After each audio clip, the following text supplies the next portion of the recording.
Ancient Egypt में कुछ लोगों को दफन नहीं किया जाता था, उन्हें बंद किया जाता था, क्योंकि कुछ लोग मरने के बाद भी खत्म नहीं होते, बस रुक जाते हैं। और ली क्रोनिन की द ममी का ट्रेलर एक चीज क्लियर करता है, इस बार जो कब्र खुली है वो ग्रेव नहीं, कंटेनमेंट चेंबर है। ट्रेलर की शुरुआत में जो एक्सकेवेशन दिखाया गया है वो नॉर्मल आर्कियोलॉजिकल डिग नहीं लगता, ना कोई मीडिया कवरेज, ना रिसर्च टीम का सेटअप, ना प्रिजर्वेशन प्रोटोकॉल, बल्कि एक क्लोज्ड रिकवरी ऑपरेशन जैसा फील आता है, जैसे किसी को एग्जैक्ट लोकेशन ऑलरेडी पता थी और वो बस कंफर्म करने आए थे कि सील अभी तक इंटैक्ट है या नहीं। और सबसे पहला हिंट वही मिल जाता है जब स्टोन स्ट्रक्चर पे रिलीजियस कार्विंग्स के बजाय रिपीटिंग वार्निंग टाइप पैटर्न्स दिखते हैं। इजिप्शियंस यूजुअली डेथ को सेलिब्रेट करते थे, यहाँ डेथ को लॉक किया गया है, मतलब ये तुम किसी राजा या देवी देवता का नहीं, प्रॉब्लम का था। फिर जब लिड खुलता है तो सबसे डिस्टर्बिंग चीज बॉडी नहीं, बाइंडिंग्स हैं। बैंडेजेस प्रिजर्वेशन जैसी टाइट रैपिंग नहीं, इमोबिलाइजेशन जैसी लगती हैं। और कॉफिन का स्ट्रक्चर भी नॉर्मल सर्कोफेगस जैसा ऑर्नामेंटल नहीं, बल्कि मैकेनिकल लगता है, जैसे किसी ने इंश्योर किया हो कि अंदर वाली चीज कभी हिल ना सके।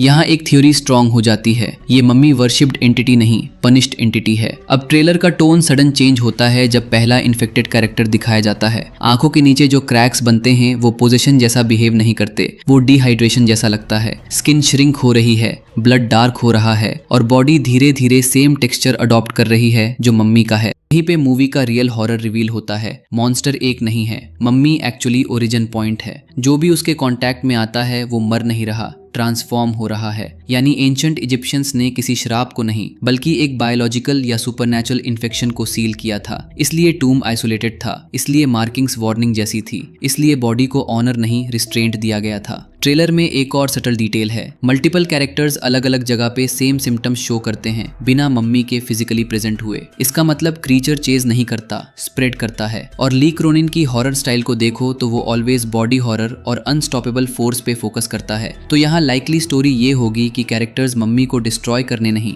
बल्कि आउटब्रेक को कंटेन करने की कोशिश करेंगे। इसलिए एक शॉट में पूरी टीम पैनिक में एग्जिट ढूंढ रही होती है इंस्टेड ऑफ फाइटिंग बैक, क्योंकि उन्हें समझ आ चुका होता है कि प्रॉब्लम एक क्रीचर नहीं, इकोसिस्टम बन सकता है। अब सबसे डार्क इंप्लीकेशन, अगर एक मम्मी पूरा स्ट्रक्चर इन्फेक्ट कर सकती है तो इमेजिन करो जब वो ओपन वर्ल्ड में पहुंचेगी, तब मूवी सर्वाइवल से अपोकलिप्स में शिफ्ट हो जाएगी। इस बार हीरो मॉन्स्टर को हरा के कर्स ब्रेक नहीं करेगा, शायद सिर्फ गेट बंद करेगा। और हो सकता है लास्ट सीन में हम देखें कि कंटेनमेंट लेट हो चुका है, यानी इस बार द मम्मी एडवेंचर या एक्शन नहीं, स्लो एक्सटिंक्शन स्टोरी बन सकती है। और अगर ट्रेलर सच बोल रहा है तो इस फिल्म का रियल विलन मम्मी नहीं, ह्यूमन क्यूरियोसिटी है, क्योंकि किसी ने कब्र नहीं खोली, किसी ने लॉक तोड़ दिया। और शायद इसीलिए इस बार कहानी कर्स खत्म होने पे एंड नहीं होगी, बल्कि समझ आने पे होगी।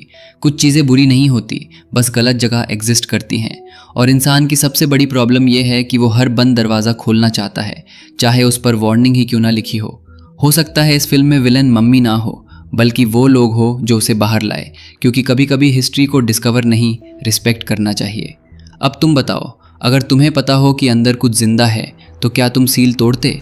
कमेंट में लिखो मत खोलो अगर तुम उसे बंद ही रहने देते, और खोल दो अगर क्यूरियोसिटी जीत जाती। मिलते हैं नेक्स्ट ब्रेकडाउन में।